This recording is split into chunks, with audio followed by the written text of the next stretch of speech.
잘하셨습니다. 지난주에 로마서 이제 5장에서는 믿음으로 의롭게 하심을 입은 사람의 행동은 어떠해야 되는가에 대해서 말씀드렸죠. 또 의롭게 여김을 받은 사람은 어떤 삶을 살아야 하는가, 어떤 삶을 살게 되는가 하는 부분에 대해서 5장에서 말씀드렸습니다. 믿음으로 사는 사람은요, 5장 1절에 보니까 하나님과 화평을 누리며 살게 된대요. 하나님과 화평을 누리고 살기 때문에 3절에 보니까 환난 중에도 즐거워하게 된대요.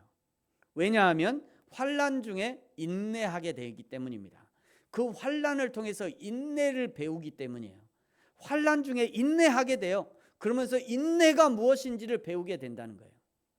뿐만 아니라 4절에는 그 인내는 연단을 가져온대요. 연단을.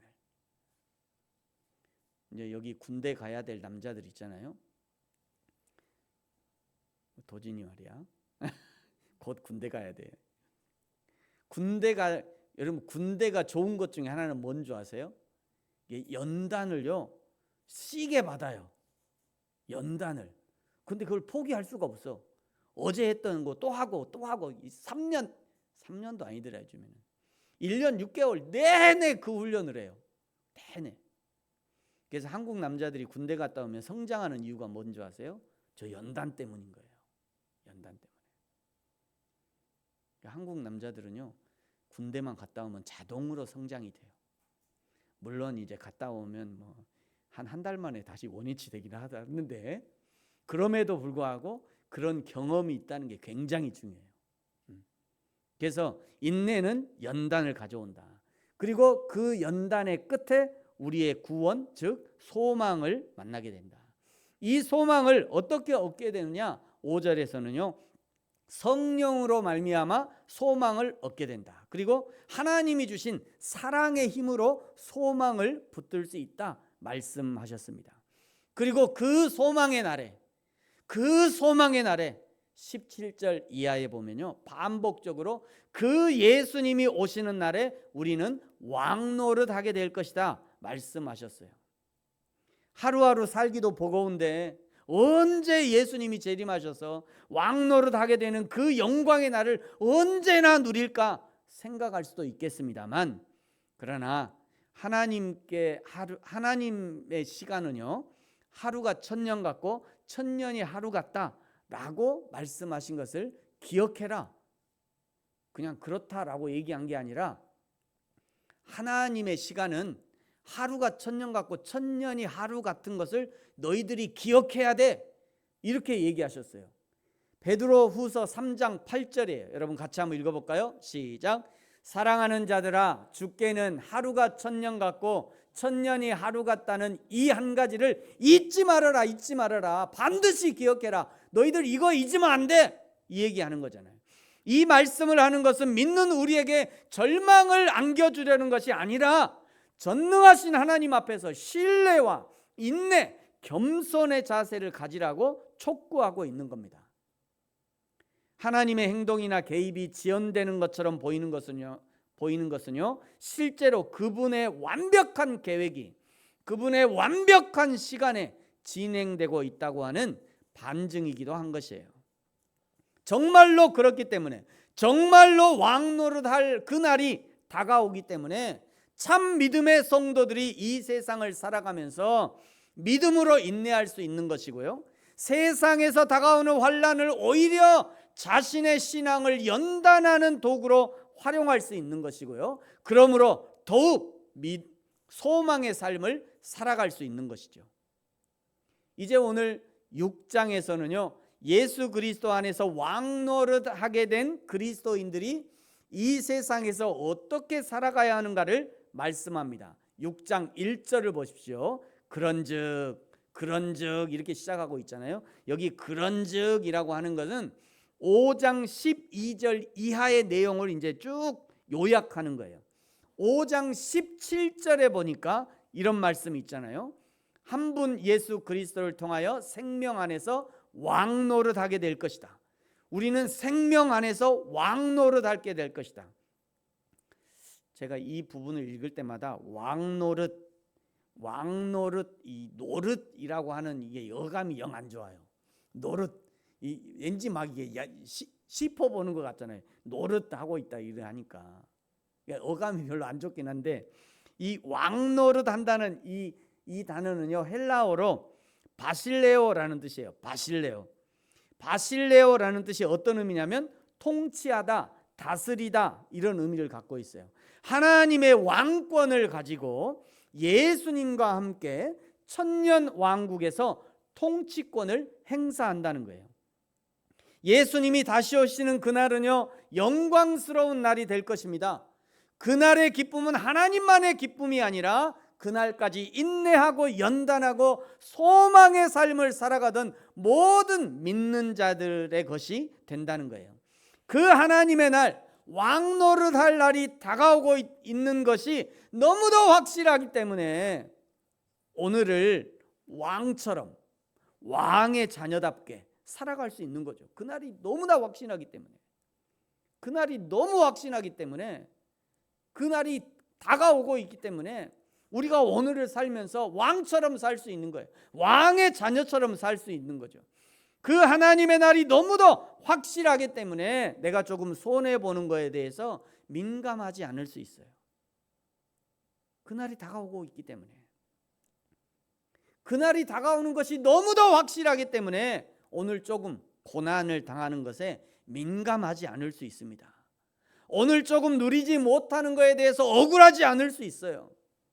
그날에 예수님과 함께 왕노릇하면서 누리게 될 그 왕의 권세, 그 영광이 너무도 확실하기 때문에 오히려 오늘 웃을 수 있는 거죠. 저 그림처럼 한번 옆에 사람에게 웃어주세요. 시작. 웃어줘요. 웃어주세요. 그날이 곧 오기 때문에 웃어줄 수 있어요. 그럴 수 있지 뭐. 괜찮아. 웃어줄 수 있어요. 그날이 곧 오기 때문에.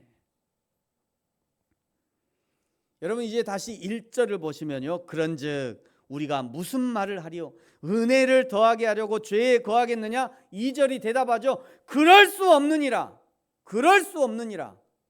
죄에 대하여 죽은 우리가 어찌 그 가운데 다시 살겠느냐? 얘기하는 거죠. 죄에 대해서 죽었다는 것은요, 5장 6절 이하에 말씀하시는 내용이에요. 5장 6절 이하에 보니까 우리가 아직 연약할 때 그리스도께서 우리를 위하여, 그리스도께서 경건하지 않은 우리를 위하여 죽으셨대요. 5장 8절에 보면요, 우리가 아직 죄인 되었을 때 그리스도께서 우리를 위해서 죽어주심으로 자기의 사랑을 확증해 주셨대요. 5장 10절에 보니까 우리가 원수 되었을 때 그 아들의 죽으심으로 하나님과 화목하게 되었대요. 그런 은혜를 받고 살아가는 우리가, 예수님이 나의 죄를 씻어주시려고 대신 죽어주신 그 은혜를 받은 우리가 어찌 죄 가운데 거하겠냐? 어찌 우리가 죄 가운데 살겠느냐? 그럴 수 없다는 거예요. 그럴 수 없다는 거예요. 죄에 대하여 죽은 우리가 어찌 그 가운데 더 살겠냐? 그럴 수 없다는 거죠. 3절을 보십시오. 무릇 그리스도 예수와 합하여 세례를 받은 우리는 그의 죽으심과 합하여 세례를 받는 줄을 알지 못하느냐? 여기 세례를 받는 것은요, 보통 우리가 교회에서 세례 받는 것을 의미합니다. 그런데 교회에서 보통의 세례를 받는 것보다 조금 더 앞서는 행위가 있죠. 세례를 받는 것보다 더 앞서는 행위가 있어요. 그것이 예수 그리스도를 유일한 구세주로 영접하는 행위이죠.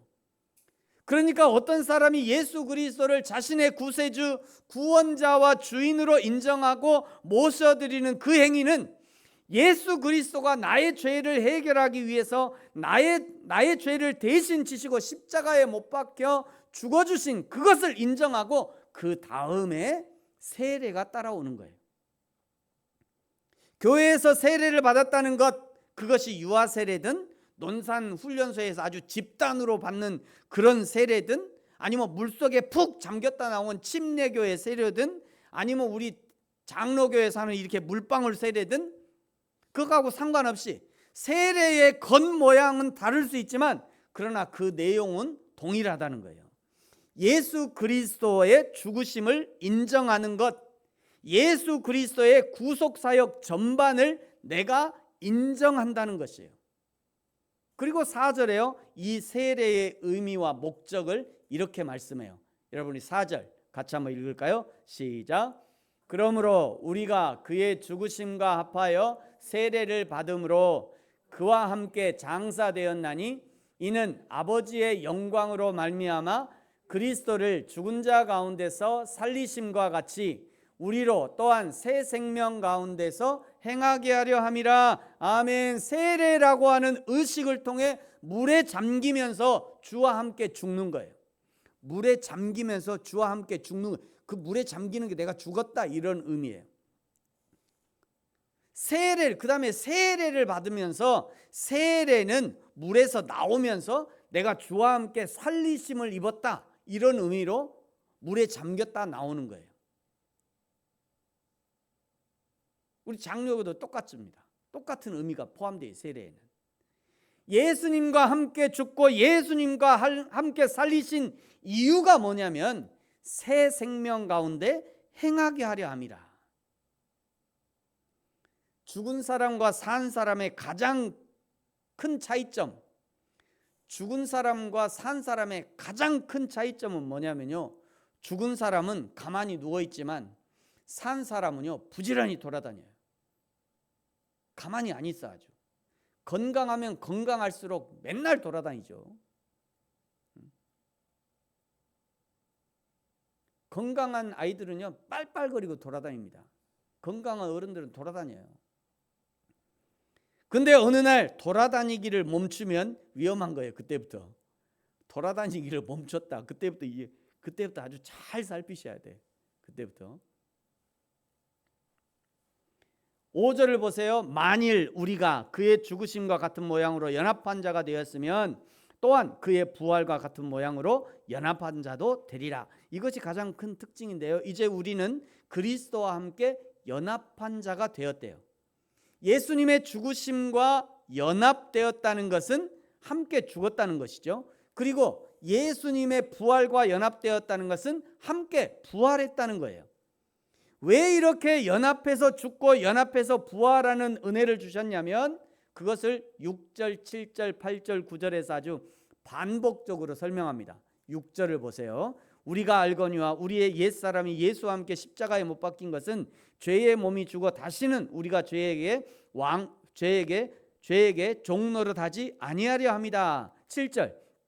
이는 죽은 자가 죄에서 벗어나 의롭다 하심을 얻었음이라. 8절. 만일 우리가 그리스도와 함께 죽었으면 또한 그와 함께 살 줄을 믿노라. 9절. 이는 그리스도께서 죽은 자 가운데서 살아나셨음에 다시 죽지 아니하고 사망이 다시 그를 주장하지 못할 줄을 알미로다. 그러면서 10절에 보니까요, 그가 죽으심은 죄에 대하여 단번에 죽으시며 그가 살아나심은 하나님께 대하여 살아계심이니 예수님이 죄인 된 우리를 위해서 죽으실 때 단 한순간도 십자가에 자기 생명 버리시는 것을 머뭇거리지 않으셨어요. 단 한순간도 후회하지 않으셨습니다. 그래서 단번에 죽으실 수 있었던 거죠. 그래서 그 은혜를 받은 우리는 그 예수님의 십자가 사건을 어떻게 이해해야 하냐면요, 11절 같이 한번 읽겠습니다. 11절 같이 읽죠. 시작. 이와 같이 너희도 너희 자신을 죄에 대하여는 죽은 자요 그리스도 예수 안에서 하나님께 대하여는 살아있는 자로 여길지어다. 아멘. 죄에 대해서는 죽은 자로 여기래요. 죄에 대해서는 죽은 자로 여겨야 돼요. 하나님께 대해서는요 산 자로 여기래요. 우리 스스로는요 나는 이제 죄에 대해서는 죽었다 이렇게 생각하라. 나는 죄에서 죽었다 이렇게 생각하래요. 죄된 생각에 대해서는 아무런 반응을 하지 않는 것이 죽은 거죠. 아까 얘기했잖아요. 죽은 건 가만히 누워있는 거라고. 죄된 생각에 대해서는 나는 이제 아무런 반응을 하지 않는 거죠. 그게 여기는 거예요. 누군가 나에게 찌르는 말을 해서 내가 찌른 말을 해도 나는 그런 말에 반응하지 않는 것이 죽은 자이죠. 죽은 사람이 뭐 어메 당신 못생겼어 그다 뭐시여? 이렇게 하겠어요? 응? 왜 이렇게 죽은 사람한테 이렇게 못생겼다고 해도 눈을 번쩍 뜨겠냐고요. 그 소리 들어도 가만히 있잖아요. 죽은 자처럼. 그 죄에 대해서 죽은 자로 반응하라잖아요. 죽은 자처럼. 여기래요 그렇게. 누군가 물질로 나를 속여도 나는 물질로 유혹하는 죄에 대해서는 죽은 자다. 이렇게 여기래요. 누군가 나의 이름과 명예에 걸맞지 않게 나를 대우해도 나는 명예에 대해서는 죽은 것으로 여기래요. 그렇게 살기 위해서 어떻게 해야 되느냐? 12절을 보십시오. 그러므로 너희는 죄가 너희 죽을 몸을 지배하지 못하게 하여 몸의 사욕에 순종하지 말으래요. 왜냐하면 나는 이미 죄에 대해서 죽었으니까 죄에 대해서 반응하지 않는 것이죠. 그런데 우리 인간의 몸은요 기본적으로 죄에 끌리게 되어 있어요. 왜냐하면 인간이 이미 죄에 오염되어 있기 때문입니다. 인간은 태어나면서부터 이미 원죄라고 하는 아담의 죄에 오염된 상태로 잉태가 되어 태어나는 거예요. 마치 철이 자석에 끌리는 것처럼 죄에 오염된 인간은요 자연스럽게 죄에 끌리게 되는 거죠. 그래서 명령하는 거예요. 몸의 사욕에 순종하지 말아라. 몸의 사욕에 순종하지 말아라. 이런 것이 그냥 되는 것이 아닙니다. 우리가 힘써야 돼요. 힘써야 됩니다. 13절 우리의 몸을 불의의 명기로 죄에 내주지 말아야 하고 의의 무기로 하나님께 드리래. 이건 역시 그냥 자연스럽게 되는 것이 아니에요. 우리가 힘써야 하는 것이죠. 14절에도 말씀하시죠. 죄가 우리를 주장하지 못하도록 해야 한대요. 이것 역시 그냥 되는 게 아니라니까요. 우리가 힘써야 돼요. 겨우 그렇게 힘을 써야 겨우 그렇게 되는 거예요. 겨우. 15절에 보니까 그러면 어떻게 할 건가? 그런즉 어찌하리요? 그러면 어떻게 할 건가? 우리가 이미 율법 아래에 있지 않고 이제는 예수 그리스도를 믿음으로 은혜의 법 아래에 있으니 더 이상 죄를 지을 수 없다는 것이에요. 16절을 보십시오. 죄에 순종하지 말고 하나님께 순종하여 하나님의 종이 되라고 권면하죠. 17절 보세요. 하나님께 감사하고 바울에게 배운 교훈의 본 성경을 말씀하는 것이죠.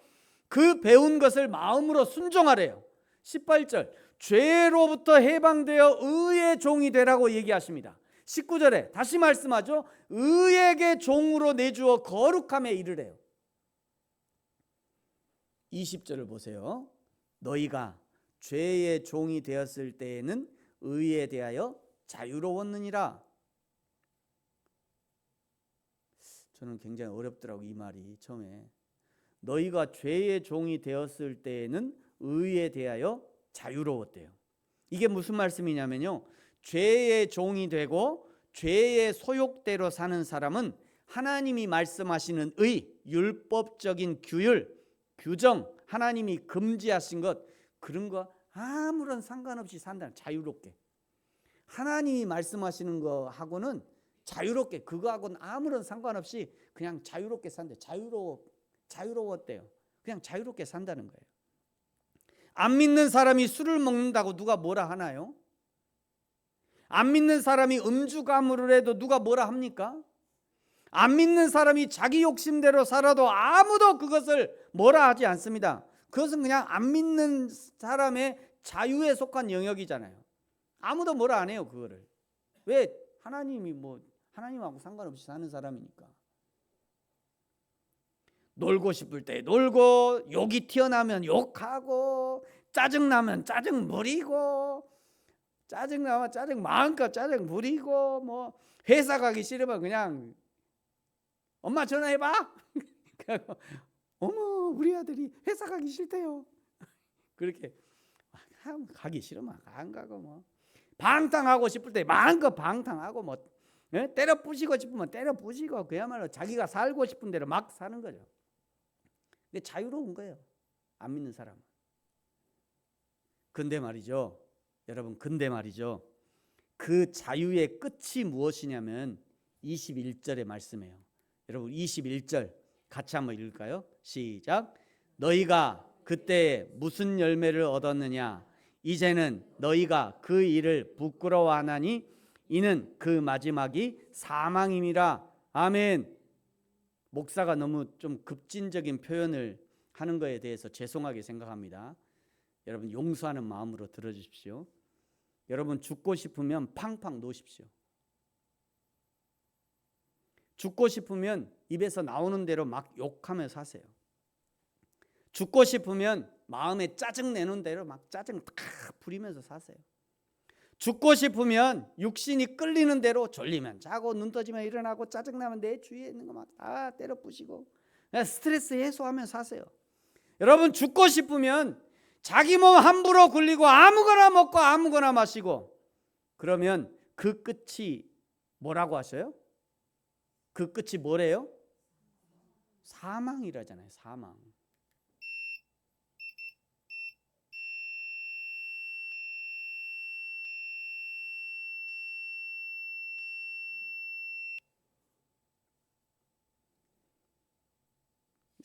사망 소리잖아요.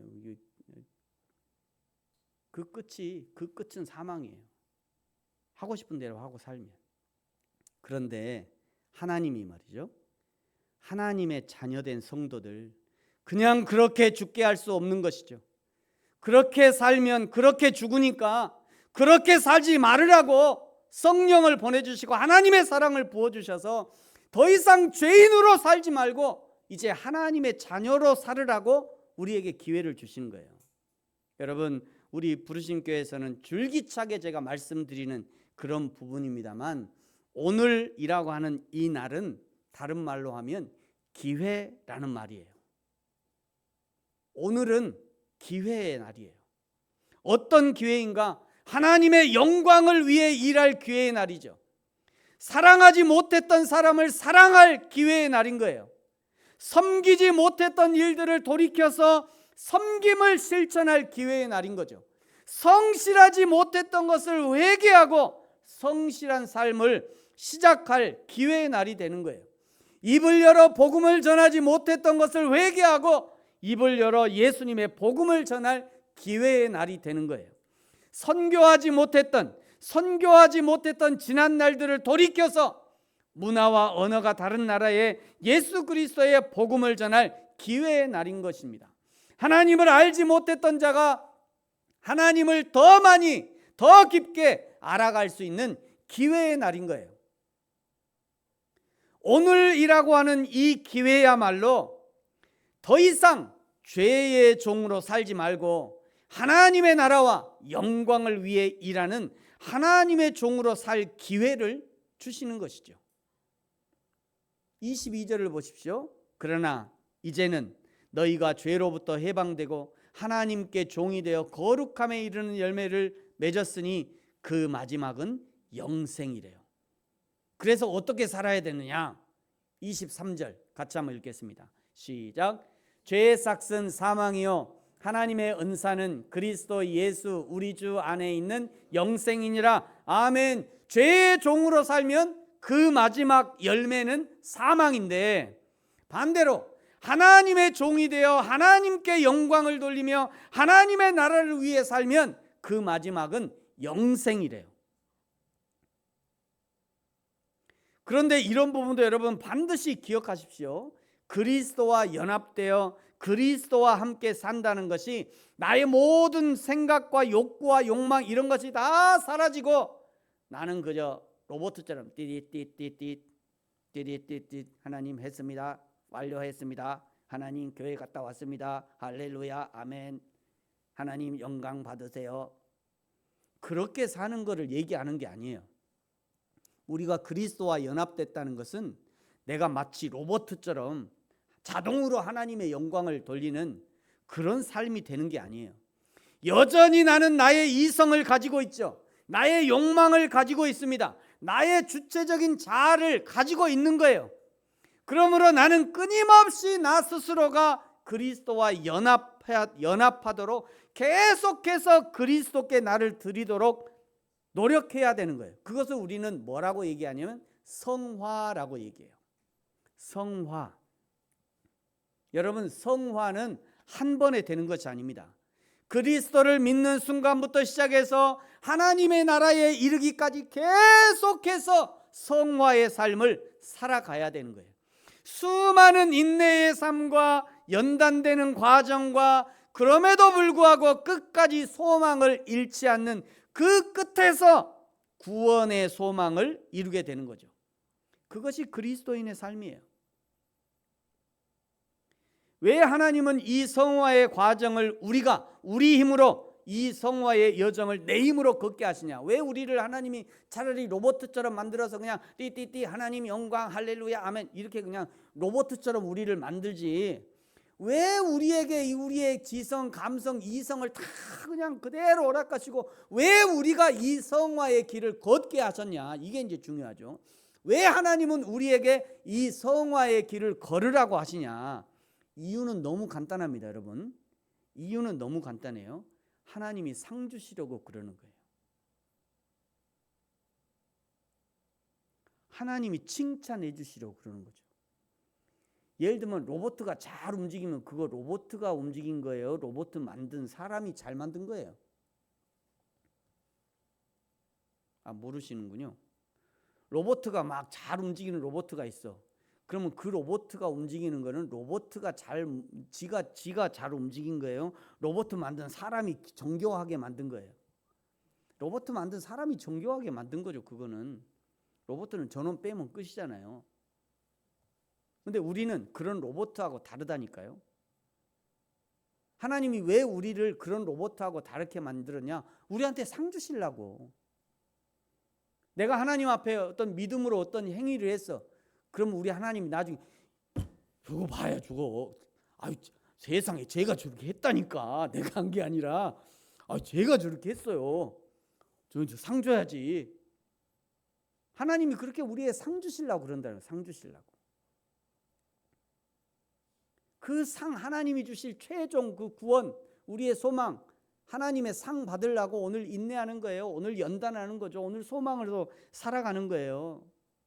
여러분, 손흥민 선수 알지죠? 손흥민 선수가요, 연봉이요, 놀라지 마세요, 2025년까지 지금 토트넘에서 뛰고 있는데, 토트넘에 뛰면 연봉이 총 1,500억을 받는데요.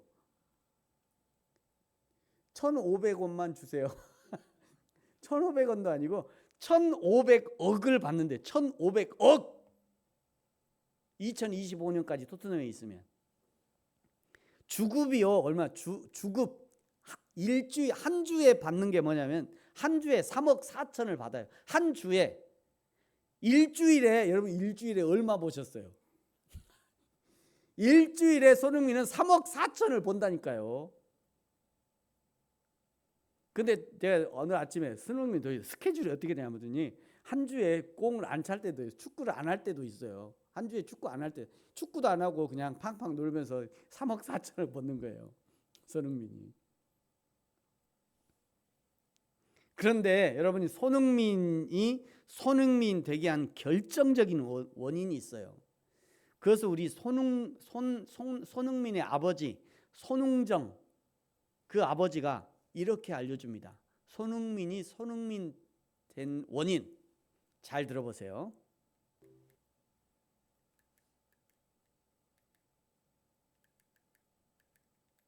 제가 기본, 소리 좀 켜주세요. 우리 삶에서 기본을 이제 중시하고 2시간은 아주 하루도 안 빼놓고 기본으로 했거든요. 어떤 기본? 그러니까 처음에는 이제 볼을 잘 다룰 수 있는 거. 그러니까 볼을 통제할 수 있어야 되잖아요. 어떤 상황이 와도.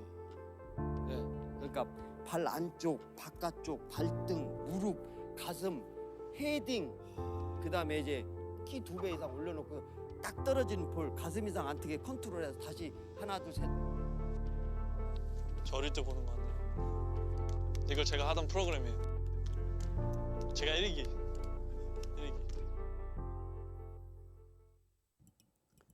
손흥민도 똑같은 훈련을 어려서부터 한 거예요, 저거를. 우리 신앙에도요, 기본이 탄탄하면 어떤 상황, 어떤 환경이 닥쳐도 흔들리지 않을 수 있습니다. 신앙이 흔들리지 않으면 인생이 흔들리지 않을 수 있는 것이죠. 인생에 한두 번쯤 흔들려 본 사람들은 되돌아보십시오. 흔들렸을 때 그때 내 신앙이 어떤 상태였는가? 손흥민이 큰 돈 벌어서 부자 되려고 기본기를 닦은 것이 아니라 기본기를 잘 닦아 놓으니 큰 돈을 벌 기회가 생겼던 것이죠. 우리도 천국 가려고 신앙의 기본기를 닦는 것이 아니라 기회로 주신 이 땅의 삶을 살면서 신앙의 기본기를 잘 닦아 놓으면 누구나 맞이하는 인생의 풍파에 흔들리지 않을 수 있고, 그리고 마지막 날에 하나님의 나라에서 왕 노릇하는 영광을 얻게 되기 때문에 오늘 신앙의 기본을 연습하는 겁니다. 사랑하는 성도 여러분, 저와 여러분은 지금 무엇을 연습하고 계십니까? 무엇을 연습하고 계셔요? 그렇죠. 성경은요, 경건을 연습하라 권면하죠. 경건을 연습하는 것이 이 생과 내 생에 유익하다고 말씀하셔요. 경건을 연습하는 것이. 뿐만 아니라 우리 자녀들에게 무엇을 연습시키고 있습니까? 우리 자녀들에게도 최우선으로 경건을 연습시켜야 합니다. 그것이 그들의 인생과 영원한 생명에 유익하기 때문이에요. 교회 생활은요, 천국 생활의 연습과 같아요. 저와 여러분이 지금 교회 생활하고 있잖아요. 우리가 예배하고 있잖아요. 이것은 천국 생활의 연습과 같아요. 교회 예배하는 것은 천국 생활의 연습과 같은 거죠. 교회에서 헌신하고 훈련받는 것은요, 천국 생활의 연습과 같은 거예요. 저와 여러분이 천국에 가면 그래서 그때 찬양하고 기도하고 예배하고 훈련했구나, 그것을 알게 될 거예요. 그거 알게 될 겁니다. 그때 가서 그냥 아이고 내가 그때 좀 잘 좀 할 것을, 그렇게 후회하지 마시고 지금 연습 잘 하세요. 지금 교회 생활, 예배 생활, 헌신하는 생활, 훈련하는 생활, 그를 잘 하셔야 돼요.